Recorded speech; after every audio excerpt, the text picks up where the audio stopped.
student, I am Amir.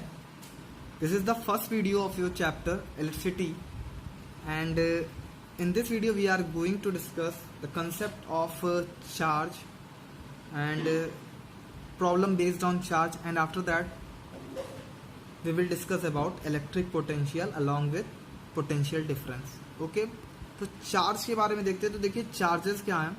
Charges की अगर हम बात करें तो टू टाइप्स के चार्ज होते हैं, एक पॉजिटिव चार्ज, एक negative charge. Positive and negative charge मतलब क्या हुआ कि कोई बॉडी पॉजिटिवली चार्ज हो सकती है या निगेटिवली चार्ज हो सकती है। पॉजिटिवली चार्ज हो सकती है या नेगेटिवली चार्ज हो सकती है। पॉजिटिवली चार्ज का मतलब क्या हुआ कि अगर बॉडी से इलेक्ट्रॉन निकल रहे होंगे, सपोज बॉडी से अगर इलेक्ट्रॉन निकल रहे होंगे तो नेगेटिव चार्ज आ रहे होंगे, इसका मतलब बॉडी कैसी हो जाएगी, पॉजिटिव चार्ज हो जाएगी। पॉजिटिवली चार्ज हो जाएगी कि नहीं हो जाएगी। तो अगर बॉडी से इलेक्ट्रॉन निकल रहे हैं तो बॉडी पॉजिटिवली चार्ज हो जाएगी, और अगर बॉडी को इलेक्ट्रॉन मिल रहे हैं तो बॉडी कैसी हो जाएगी, निगेटिवली चार्ज हो जाएगी। कैसी हो जाएगी, निगेटिवली चार्ज हो जाएगी। ठीक है, तो ये कुछ था चार्ज का थोड़ा सा कॉन्सेप्ट टाइप्स ऑफ चार्ज के ऊपर। ठीक है, कि दो तरीके के चार्ज, एक पॉजिटिवली चार्ज, एक निगेटिवली चार्ज। बॉडी पे कैसे हम डिफाइन करेंगे बॉडी पे पॉजिटिव चार्ज या निगेटिव चार्ज, वो डिपेंड करेगा इलेक्ट्रॉन ट्रांसफर पे। अगर बॉडी से इलेक्ट्रॉन ट्रांसफर हो रहा होगा तो पॉजिटिवली चार्ज हो जाएगी बॉडी, और अगर बॉडी को इलेक्ट्रॉन ट्रांसफर हो रहा होगा तो बॉडी कैसी हो जाएगी, निगेटिवली चार्ज हो जाएगी। कैसी हो जाएगी, नेगेटिवली चार्ज हो जाएगी। ठीक है, charge acquired by glass rod rubbed with silk cloth. अगर हम किसी ग्लास रॉड को किसी सिल्क क्लॉथ के साथ रब करें तो जो चार्ज आएगा ग्लास रॉड पे वो पॉजिटिवली चार्ज आएगा। समझ में आया कि अगर मान लीजिए हमारे पास कोई ग्लास की रॉड है, ग्लास की रॉड को अगर हमने सिल्क की क्लॉथ से रब किया, ग्लास की रॉड को कैसे रब किया, हमने सिल्क की क्लॉथ से रब किया, तो जो रब करने के बाद जो चार्ज आएगा रॉड पर वो पॉजिटिवली चार्ज आ जाएगा। कैसा चार्ज आएगा, पॉजिटिव चार्ज आएगा। रॉड पे कैसा चार्ज आ जाएगा, पॉजिटिवली चार्ज। एक और केस लेते हैं एबोनॉइट रॉड का। एबोनॉइट एक मटेरियल होता है, तो अगर कोई रॉड एबोनॉइट से बनी हुई है, एबोनॉइट से बनी हुई है, और अगर हम उसको उलन क्लॉथ से रब करें, किससे रब करें, उलन क्लॉथ से। उलन क्लॉथ से अगर हम किसी एबोनॉइट रॉड को रब करेंगे तो जो चार्ज आएगा एबोनॉइट रॉड पे वो नेगेटिव चार्ज आएगा। कैसा चार्ज आएगा, नेगेटिव। क्लियर, ये हो जाएगा। तो समझ में आ गया होगा आपको कि अगर हम किसी ग्लास रॉड को किसी सिल्क क्लॉथ के साथ रब करें तो जो चार्ज आएगा ग्लास पे वो पॉजिटिव चार्ज आएगा, और अगर हम किसी एबोनॉइट रॉड को किसी उलन क्लॉथ के साथ रब करेंगे तो जो चार्ज आएगा एबोनॉइट रॉड पे वो नेगेटिव चार्ज आएगा। ठीक है, और ये सब चार्ज आ क्यों रहा है, प्लस माइनस चार्ज क्यों आ रहा है, because of transfer of electron. यहाँ पॉजिटिव चार्ज क्यों आया होगा भाई, ग्लास से इलेक्ट्रॉन ट्रांसफर हो गए होंगे, किसको, इस क्लॉथ को, सिल्क की क्लॉथ को, और यहाँ पे नेगेटिव। और ये निगेटिवली चार्ज कैसे हुई होगी, इसमें इलेक्ट्रॉन क्या हुए होंगे, ट्रांसफर हुए होंगे, इस रॉड पे इलेक्ट्रॉन आए होंगे, तभी तो ये नेगेटिवली चार्ज हुई है। यानी इस उलन क्लॉथ से इलेक्ट्रॉन इस रॉड पर आए हैं। ठीक है, तो ये हो गया इस तरीके से चार्ज डिस्ट्रीब्यूशन। चार्ज डिस्ट्रीब्यूट हुए इस तरीके से। ठीक है, 12th में आपको चार्ज के बारे में बहुत अच्छे से पढ़ना है। फिलहाल 10th में तो इतना ही है अभी आपके लिए। अभी कुछ प्रॉपर्टीज भी अभी हम पढ़ेंगे चार्ज के बारे में। देखिए opposite charges are unlike charges. जो अपोजिट चार्ज होंगे या अनलाइक चार्ज होंगे, दोनों का मतलब एक ही है। अपोजिट चार्ज या unlike charge it attract each other. This means अगर आपके पास पॉजिटिव चार्ज है और अगर आपके पास नेगेटिव चार्ज है तो इनके बीच में अट्रैक्शन होगा। इनके बीच में क्या होगा, अट्रैक्शन होगा। ठीक है, तो opposite charge are unlike charge attract each other, और similar charge are like charge repel each other. Similar charge are like charge repel each other means अगर आपके पास पॉजिटिव चार्ज है तो ये रिपेल कर जाएंगे। क्या कर जाएंगे, ये रिपेल कर जाएंगे। ठीक है, आपके पास नेगेटिव चार्ज है, दोनों लाइक चार्ज हैं, तो ये भी रिपेल कर जाएंगे, ये भी रिपेल कर जाएंगे। नेगेटिव चार्ज होगा तो वो भी रिपेल करेगा, वो भी रिपेल करेगा। पॉजिटिव चार्ज भी रिपेल करेगा, नेगेटिव चार्ज भी रिपेल करेगा। रीजन, क्योंकि दोनों का नेचर सेम है। और लाइक चार्ज क्या होते हैं, रिपेल करते हैं। सिमिलर चार्ज या लाइक चार्ज क्या करते हैं, रिपेल करते हैं। ठीक है, SI unit of electric charge की बात करें तो SI unit of electric charge is coulomb and which is denoted by capital C, which is denoted by symbol capital C। ठीक है, जो SI यूनिट होगी इलेक्ट्रिक चार्ज की वो कूलाम होगी और जिसको हम कैपिटल C से रिप्रेजेंट करते हैं। ठीक है, SI यूनिट मतलब जैसे आपको पता है मास की SI यूनिट किलोग्राम है, तो इस तरीके से चार्ज की यूनिट क्या होगी, कूलाम होगी। क्या होगी, कूलाम। ठीक है, एक क्वेश्चन करते हैं चार्ज के ऊपर। देखिए क्वेश्चन है, calculate the number of electron constituting 1 coulomb of charge. ठीक है, calculate the number of electron constituting 1 coulomb of charge. एक कोई बॉडी है, सपोज कर लीजिए कि कोई बॉडी है और उस बॉडी पे कितना चार्ज है, 1 कूलाम का चार्ज है, 1 कूलाम का चार्ज है, प्लस का 1 कूलाम है। तो ये बोला है कि इसमें कितने इलेक्ट्रॉन होंगे, नंबर ऑफ इलेक्ट्रॉन बताना है कि इस बॉडी में कितने होंगे। अगर किसी बॉडी पे 1 कूलाम का चार्ज है तो उस पर कितने इलेक्ट्रॉन होंगे, उसमें कितने इलेक्ट्रॉन होंगे। ठीक है, तो एक फॉर्मूला याद रखिएगा आप, Q equals to N where Q is charge on a body, N number of electron and E charge on electron, E charge on electron. Fundamental charge है ये। फंडामेंटल चार्ज का मतलब सबसे छोटा चार्ज।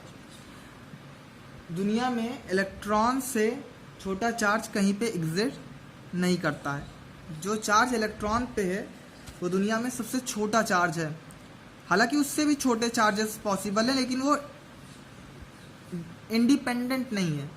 चार्ज ऑन इलेक्ट्रॉन है वो independent है। तो हम ये बोल सकते हैं कि दुनिया में अगर कहीं सबसे छोटा चार्ज कहीं पे प्रेजेंट है तो वो इलेक्ट्रॉन पे है। और उसकी वैल्यू कितनी है आपको पता है, चार्ज ऑन इलेक्ट्रॉन होता है 1.6 into 10⁻⁻19 with negative sign. Negative sign तो बस उसका मैग्नीट्यूड बताएगा, तो यहाँ पे आप उसको यूज नहीं करेंगे, नेगेटिव नहीं लिखिएगा। वो तो बस ये बता रहा है कि निगेटिवली चार्ज होता है। नेगेटिव साइन का क्या मतलब होगा कि जो चार्ज है, चार्ज के जो इलेक्ट्रॉन के ऊपर जो चार्ज होगा वो नेगेटिव चार्ज होगा। ठीक है, तो आपने यहाँ Q की जगह E की जगह ये लिख दिया। अब 1 कूलाम का चार्ज है, यहाँ पे आपके पास कितना है, 1 कूलाम। बॉडी के ऊपर कितना चार्ज है, 1 कूलाम। तो Q की जगह आपने 1 लिख दिया। N नंबर ऑफ इलेक्ट्रॉन आपसे बताना है, आपको पूछा है नंबर ऑफ इलेक्ट्रॉन बताइए, यानी N बताइए, और चार्ज ऑन इलेक्ट्रॉन आपने लिख लिया। ये 1, ये पूरी की पूरी वैल्यू डिवाइड में आएगी। अब -19 ऊपर जाएगा, +19 आ जाएगा, तो 10⁻+19। और अगर हम इसको देखें तो इंटू 1/1.6। आप इसको सॉल्व करेंगे 1/1.6 को, तो यू विल गेट 0.625 इंटू 10⁻+19। और पॉइंट को अगर आप शिफ्ट करें, थोड़ा स्टैंडर्ड फॉर्म में लेके आए, तो यू विल गेट 6.25 इंटू 10⁻18। तो ये हो जाएंगे आपके पास नंबर ऑफ इलेक्ट्रॉन। यानी कि अगर कोई बॉडी जिसमें 1 कूलाम चार्ज है तो उसमें कितने इलेक्ट्रॉन होंगे, 6.25 into 10⁻18। It's a very huge quantity. आपको दिख रहा होगा ये बहुत बड़ी क्वांटिटी है। तो इंडीड वाकई में ये बहुत बड़ी क्वांटिटी है। किसी भी बॉडी में अगर 1 कूलाम चार्ज है तो उसके पास इतने इलेक्ट्रॉन होंगे ही होंगे। ठीक है, ये आपके नंबर ऑफ इलेक्ट्रॉन आ गए। ठीक है, तो ये था आपका चार्ज का कॉन्सेप्ट, और ये एक क्वेश्चन था जो मैंने उस पर कराया। ठीक है, तो 10th में फिलहाल आपको इतना ही पढ़ना है चार्ज के बारे में, इससे ज़्यादा नहीं पढ़ना है। अब बात करते हैं कंडक्टर एंड इंसुलेटर की। तो कंडक्टर और इंसुलेटर आप बहुत पहले से पढ़ते आ रहे होंगे कि वो सब्सटेंस जिसमें इलेक्ट्रिसिटी फ्लो कर जाए उनको हम कंडक्टर बोलते हैं, और जिसमें इलेक्ट्रिसिटी फ्लो ना कर पाए उनको इंसुलेटर बोलते हैं। तो दो substance through which electricity can flow are called conductor. वो सब्सटेंस जिसमें से इलेक्ट्रिसिटी फ्लो कर जाए या फ्लो कर सकती है उसको कंडक्टर बोलेंगे। एग्जाम्पल लें तो सारे के सारे मेटल, जितने भी मेटल हैं वो कंडक्टर हैं। जितने भी मेटल हैं वो क्या है, conductor. For example Ag silver, Au gold, Cu copper, Al aluminium, इसमें ये सब तो बेस्ट कंडक्टर हैं। ठीक है, ये सारे के सारे जितने भी मेटल हैं वो सारे के सारे कंडक्टर हैं। मैंने कुछ मेटल्स के नाम लिख दिए हैं। ठीक है, मेटल एलॉय की बात करें तो एलॉय किससे बने हुए, मेटल से। तो जब मेटल इलेक्ट्रिसिटी को कंडक्ट करेगा तो उससे बनने वाले एलॉय भी इलेक्ट्रिसिटी को कंडक्ट करेंगे। तो मेटल एलॉय जैसे नाइक्रोम, कॉन्स्टेंटन, मैग्नाइन। तो मैग्नीन, कॉन्स्टेंटन और नाइक्रोम ये सब भी इलेक्ट्रिसिटी को फ्लो करा सकते हैं अपने अंदर से। इसका मतलब दे आर ऑल्सो कंडक्टर, इसका मतलब तो यही हुआ ना कि ये भी कंडक्टर होंगे। तो आप यहाँ पे लिख दीजिएगा metal alloy such as nichrome, manganin and constantan और ऑल्सो कंडक्टर, ये भी कंडक्टर होंगे। इंसुलेटर की बात करें तो इंसुलेटर आपको पता है कि जिसमें से इलेक्ट्रिसिटी फ्लो ना कर पाए या जो जिन सब्सटेंस से इलेक्ट्रिसिटी फ्लो नहीं कर सकती है उनको हम इंसुलेटर बोलेंगे। Those substance through which electricity can't flow are called insulator, are called insulator. ठीक है, एग्जाम्पल देखें तो पेपर, प्लास्टिक, वुड,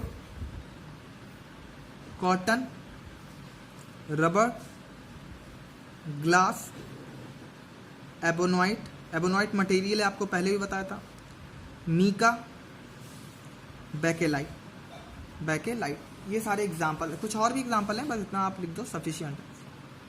ठीक है, तो ये सारे के सारे इंसुलेटर हैं, ये सारे के सारे इंसुलेटर हैं, मतलब इनमें से इलेक्ट्रिसिटी पास नहीं हो सकती है।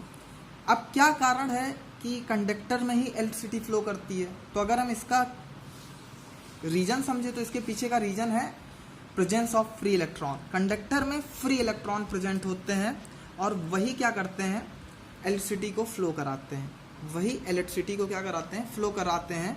तो यहाँ पे वही मैंने लिख रखा है, नोट करके आप लिख दीजिएगा, presence of free electron in a substance make it conductor. किसी सब्सटेंस में जो फ्री इलेक्ट्रॉन है वही उसको कंडक्टर बनाता है, वही उसको कंडक्टर बनाता है। देखिए फ्री इलेक्ट्रॉन का कॉन्सेप्ट समझ लीजिए क्या है। देखिए मेटल के केस में क्या होता है कि जो न्यूक्लियस होता है और जो इलेक्ट्रॉन होता है, तो इलेक्ट्रॉन को निकाल पाना आसान होता है क्योंकि न्यूक्लियस और इलेक्ट्रॉन के बीच में जो, मतलब ये कह सकते हैं कि जो इनके बीच में एफिनिटी है वो कम है और इसको निकाल पाना थोड़ा आसान है। ठीक है, और ये निकलते ही ये क्या हो जाएगा, ये इलेक्ट्रॉन निकलते ही फ्री हो जाएगा। कैसा हो जाएगा, फ्री हो जाएगा और ये इलेक्ट्रॉन फिर इलेक्ट्रिसिटी को कंडक्ट करा सकता है। इंसुलेटर के केस में क्या होता है, इंसुलेटर के केस में क्या होता है कि जो न्यूक्लियस होता है और जो इलेक्ट्रॉन होता है, इनकी जो एफिनिटी होती है बहुत स्ट्रांग होती है, बहुत ही ज़्यादा स्ट्रांग होती है।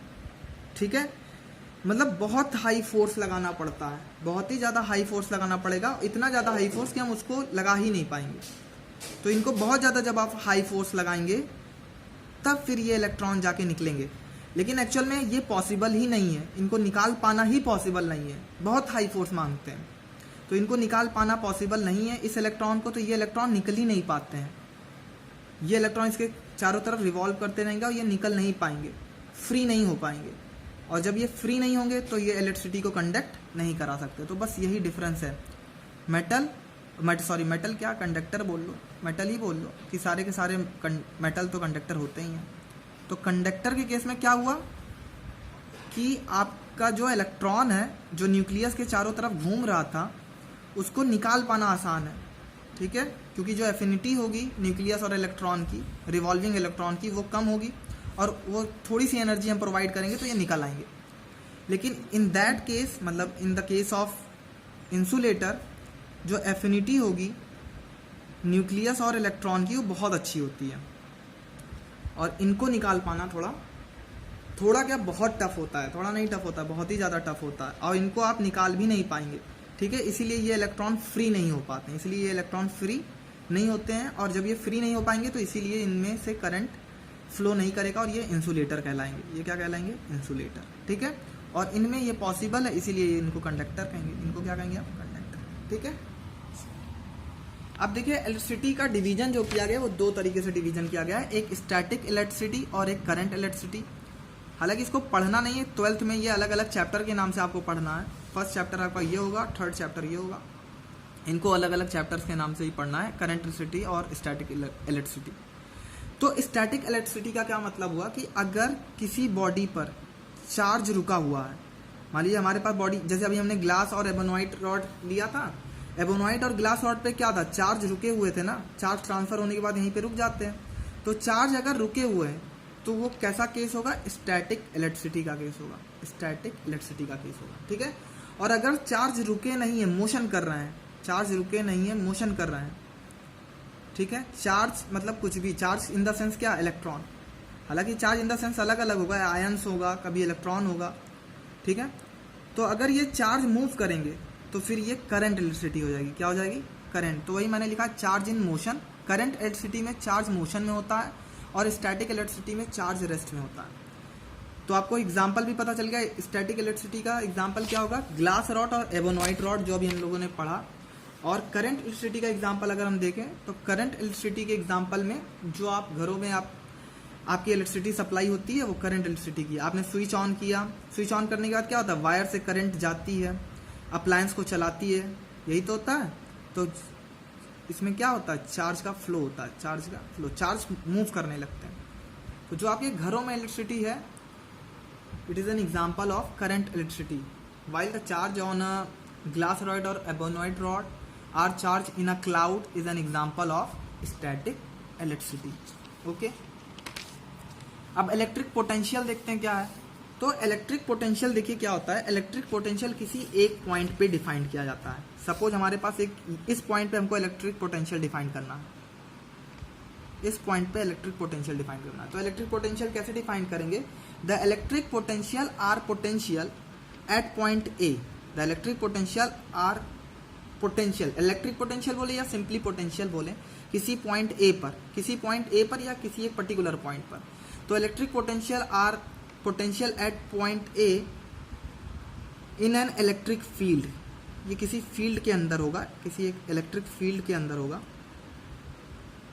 ठीक है। In an electric field is defined as the work done in moving a unit positive charge from infinite to that point. यानी अगर हमको किसी इनफाइनाइट पोजीशन मतलब थोड़ी दूर पोजीशन से, किसी इनफाइनाइट पोजीशन से अगर हम यूनिट पॉजिटिव चार्ज ला रहे हैं, मान लीजिए 1 माइक्रो कूलाम का चार्ज ला रहे हैं, 1 माइक्रो कूलाम का चार्ज ला रहे हैं इनफाइनाइट से इस पॉइंट पे, तो इस चार्ज को इनफाइनाइट से इस पॉइंट पे लाने पर कितना वर्क डन किया आपने, यही होगा आपका इलेक्ट्रिक पोटेंशियल। ठीक है, डेफिनेशन समझते हैं, फिर एक बार फिर से इसको समझते हैं।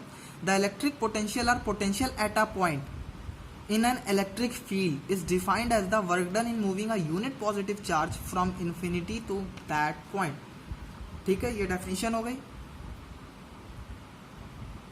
अब देखिए इसमें क्या हमने समझाया कि अगर कोई एक पॉइंट पे हमको इलेक्ट्रिक पोटेंशियल डिफाइन करना है तो कैसे डिफाइन करेंगे, और ये पॉइंट कहाँ होना चाहिए? इलेक्ट्रिक फील्ड के अंदर होना चाहिए, किसी इलेक्ट्रिक फील्ड के अंदर होना चाहिए।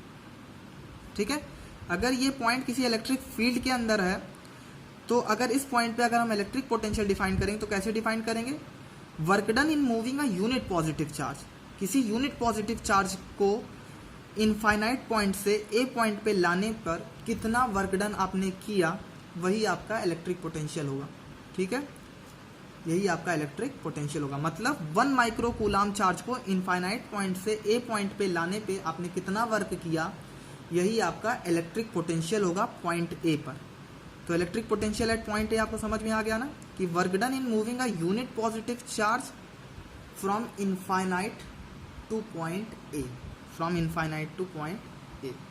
ठीक है, ये आपका हो जाएगा इलेक्ट्रिक पोटेंशियल का ये कॉन्सेप्ट है। अब पोटेंशियल डिफरेंस देखते हैं। पोटेंशियल डिफरेंस आपका वही है, इलेक्ट्रिक पोटेंशियल ही है। इलेक्ट्रिक पोटेंशियल किसी एक पॉइंट के लिए डिफाइन करते हैं और पोटेंशियल डिफरेंस 2 पॉइंट के लिए डिफाइन करते हैं। पोटेंशियल डिफरेंस 2 पॉइट के लिए डिफाइन करते हैं और इलेक्ट्रिक पोटेंशियल किसी एक पॉइंट के लिए डिफाइन करते हैं। तो देखिए वही मैंने लिखा है, difference in electric potential between 2 point is known as potential difference. ठीक है, सपोज करिए कि हमारे पास जनरली इलेक्ट्रिक पोटेंशियल को सर्किट के, पोटेंशियल डिफरेंस को सर्किट के लिए यूज करते हैं। किसी सर्किट में क्या पोटेंशियल डिफरेंस है उसके लिए यूज करते हैं पोटेंशियल का जो डिफरेंस होगा। तो मान लीजिए 2 पॉइंट है ए और बी, पॉइंट बी पर क्या इलेक्ट्रिक पोटेंशियल है और पॉइंट ए पर क्या इलेक्ट्रिक पोटेंशियल है। तो पॉइंट बी पर इलेक्ट्रिक पोटेंशियल वी हो जाएगा और पॉइंट ए पर इलेक्ट्रिक पोटेंशियल वी हो जाएगा। तो इनका जो डिफरेंस होगा, इनका जो डिफरेंस होगा वो होगा आपका पोटेंशियल डिफरेंस। इनका जो डिफरेंस होगा वो होगा आपका पोटेंशियल डिफरेंस। ठीक है, तो difference in electric potential between 2 point is known as potential difference. ठीक है, इलेक्ट्रिक पोटेंशियल किसी 2 पॉइंट का जो इलेक्ट्रिक पोटेंशियल होगा उसके बीच में जो डिफरेंस होगा उसको हम बोलेंगे पोटेंशियल डिफरेंस। पोटेंशियल डिफरेंस को और कैसे डिफाइन कर सकते हैं?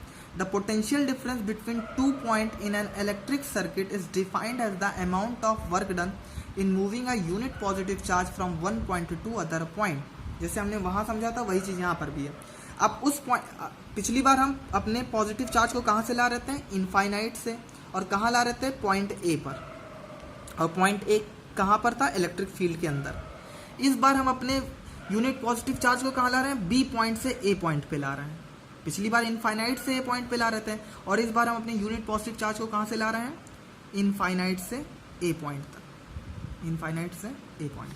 ठीक है, तो ये आपका हो जाएगा पोटेंशियल डिफरेंस, ये आपका हो जाएगा पोटेंशियल डिफरेंस। तो potential difference between 2 point in an electric circuit is defined as amount of work done in moving a unit positive charge from one point to another point, from one point to another point. ठीक है, तो potential difference को कैसे लिख सकते हैं, work done in moving a unit positive charge from one point to another point. तो work done divide by quantity of charge move, work done divide by quantity of charge move, ये आपका potential difference हो जाएगा।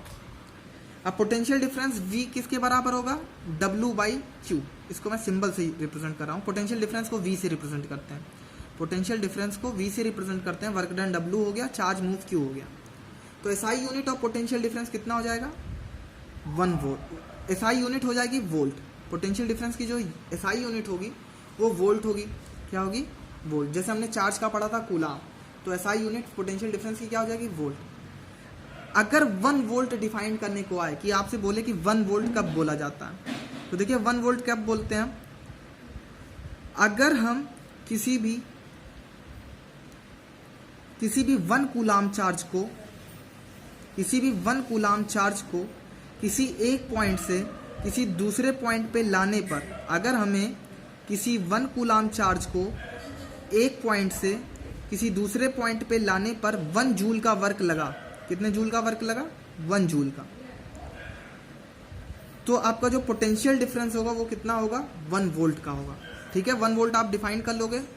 कैसे define करोगे कि अगर 1 coulomb charge को किसी एक पॉइंट से किसी दूसरे पॉइंट पे लाने में 1 जूल का वर्क लगा, जूल की यूनिट आपको, वर्क की यूनिट आपको पता है जूल है, 1 जूल का वर्क लगा, तो पोटेंशियल डिफरेंस क्या हो जाएगा, 1 वोल्ट हो जाएगा। तो 1 वोल्ट कैसे डिफाइन कर सकते हैं, 1 joule by 1 coulomb, 1 joule by 1 coulomb, या 1 volt equals to 1 joule by coulomb inverse, 1 joule by coulomb inverse. ये 1 वोल्ट की वैल्यू हो जाएगी। ठीक है, चलिए अब कुछ इंपॉर्टेंट पॉइंट देखेंगे, देखिए ध्यान से। Potential difference is measured by means of an instrument called volt meter. जो पोटेंशियल डिफरेंस मेजर किया जाता है वो किससे मेजर किया जाता है, by means of instrument which name is volt meter. जिस इंस्ट्रूमेंट से हम पोटेंशियल डिफरेंस मेजर करते हैं उसको हम वोल्ट मीटर बोलते हैं।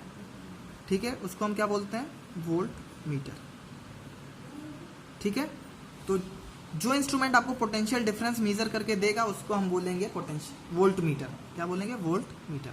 Volt meter has high resistance, volt meter की रेजिस्टेंस बहुत हाई होनी चाहिए, ये चीज ध्यान रखिएगा। कई बार ये क्वेश्चन आया है 1 नंबर में कि what should be the resistance of ideal volt meter.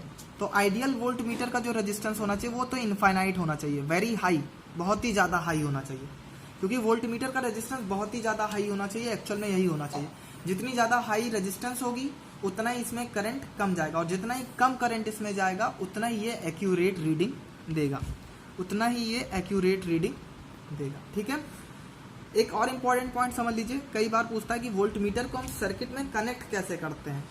तो हमेशा वोल्ट मीटर को सर्किट में या जिस 2 पॉइंट के बीच में पोटेंशियल हमको मेजर करना है हमेशा पैरेलल में कनेक्ट करते हैं। तो voltmeter is always connected in parallel across 2 point where PD is to be measure, where potential difference is to be measured. मान लीजिए ये कंडक्टर है कोई, और कंडक्टर का अपना रेजिस्टेंस होगा, तो ये कंडक्टर है और ये पॉइंट ए है और ये पॉइंट बी है। अगर हमको इन 2 पॉइंट के बीच में पोटेंशियल डिफरेंस मेजर करना है तो हमको अपने वोल्ट मीटर को कैसे लगाना होगा, पैरेलल में लगाना होगा। कैसे लगाना होगा, पैरेलल में लगाना होगा। ठीक है, ये आपका पैरेलल में कनेक्ट होगा। तो ये बहुत इंपॉर्टेंट पॉइंट है, ये तीनों पॉइंट बहुत इंपॉर्टेंट है। कई बार पूछा गया है कि पोटेंशियल डिफरेंस को मेजर करने के लिए कौन सा इंस्ट्रूमेंट यूज करते हैं, वोल्ट मीटर। वोल्ट, और ये आपका वोल्ट मीटर का रेजिस्टेंस कैसा होना चाहिए, तो बहुत ही हाई होना चाहिए, वेरी हाई। और आइडियल वोल्ट मीटर का तो इनफाइनाइट होना चाहिए। और क्यों होना चाहिए? क्योंकि जितना ज़्यादा रेजिस्टेंस होगा उतना ही कम करंट ये लेगा, और जितना कम करंट लेगा उतनी ही एक्यूरेट रीडिंग देगा, ठीक है। और voltmeter is always connected in parallel across 2 point where PD is to be measured. ये तीनों पॉइंट बहुत इंपॉर्टेंट है, ठीक है। एक क्वेश्चन करते हैं पोटेंशियल डिफरेंस पे। How much work done in moving a charge of 2 coulomb from a point of 118 volt to a point of 128 volt. कह रहा है कितना वर्क करना पड़ेगा आपको, कितना वर्क करना पड़ेगा इन moving a charge of 2 coulomb, 2 coulomb के चार्ज को मूव कराने में, 2 कूलम्स के चार्ज को मूव कराने में फ्रॉम कहाँ से 118 वोल्ट से 128 वोल्ट पर लाने पे। मतलब क्या, इसका क्या मतलब हुआ कि सपोज करिए कि कोई पॉइंट बी है और कोई पॉइंट ए है, तो पोटेंशियल जो बी पॉइंट पे है वो 118 वोल्ट है, 118 वोल्ट है, और जो पोटेंशियल ए पॉइंट पे है वो 128 वोल्ट है। तो आपको जो अपने चार्ज को लाना है, मतलब 2 कूलम के जो चार्ज को आपको लाना है वो 118 वोल्ट से 128 वोल्ट के बीच में, 118 वोल्ट से लेकर के 128 वोल्ट तक लाना है, ठीक है। ये आपका क्वेश्चन है। तो कितना वर्क करना पड़ेगा? तो आपको पता है potential difference equals to work done divide by charge move. Potential difference कितना है? तो इन 2 पॉइंट्स के बीच में पोटेंशियल डिफरेंस आप निकाल लेंगे, 128 माइनस 118, वही मैंने लिखा है 128 माइनस 118। वर्क डन कितना है यही आपसे पूछा है कि कितना वर्क डन करना पड़ेगा आपको। और चार्ज मूव, कितना चार्ज मूव कराया जा रहा है? 2 कूलम का, 2 कूलम का चार्ज मूव कराया जा रहा है। तो वर्क डन कितना हो जाएगा? तो यहाँ पे आपको 10 मिल जाएगा, और 10 क्रॉस टू 20, तो कितने जूल का वर्क करना पड़ेगा आपको? 20 जूल का वर्क करना पड़ेगा, ठीक है। मतलब कि ये है कि अगर आपको 2 कूलम चार्ज को 118 वोल्ट से 128 वोल्ट पे लाना है, इस पॉइंट से इस पॉइंट पे लाना है, तो आपको कितना वर्क करना पड़ेगा? 20 जूल का, 20 जूल का वर्क करना पड़ेगा, ठीक है। सो इस क्लास में हम इतना ही देखते हैं। In the next class we will discuss about electric current, okay.